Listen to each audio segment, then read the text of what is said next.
পরিণীতা মুভিতে দেখানো হয়েছিল একটা অসমাপ্ত ভালোবাসার গল্প।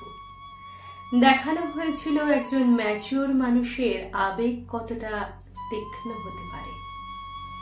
মেহুল যেন আমাদের চারপাশে সহস্র মেয়েরই প্রতিচ্ছবি, যারা দিনের পর দিন কোনো কারণ ছাড়াই একজনকে ভালোবেসে যায়, হৃদয়ের গভীরে তাকে লালন করে যায় সব সময়। কিন্তু ভালোবাসে এই কথাটা তাকে কখনো মুখ ফুটে জানানো হয় না। পরিবেশ আর পরিস্থিতি সেই পথ আটকে দেয়। একটা না হওয়া সংসারের স্মৃতি আমাদের চারপাশের অজস্র মেয়েরই আছে, কিন্তু সেই না হওয়া সংসার আর না পাওয়া মানুষের স্মৃতি নিয়ে বাস্তবে কেউ হয়তো একটা গোটা জীবন কাটিয়ে দিতে পারে না। বাস্তবতা গল্পের চেয়েও কঠিন, নাটকের চেয়েও নাটকীয়। 1 ঘন্টা 56 মিনিটে বাস্তবতায় জীবনের গল্পটা শেষ হয়ে যায় না। জীবন অনেক বড়।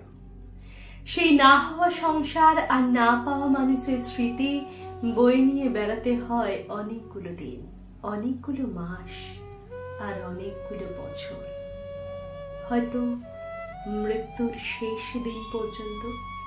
বাস্তবতায় স্মৃতি আঁকড়ে ধরে বেঁচে থাকা যায় না।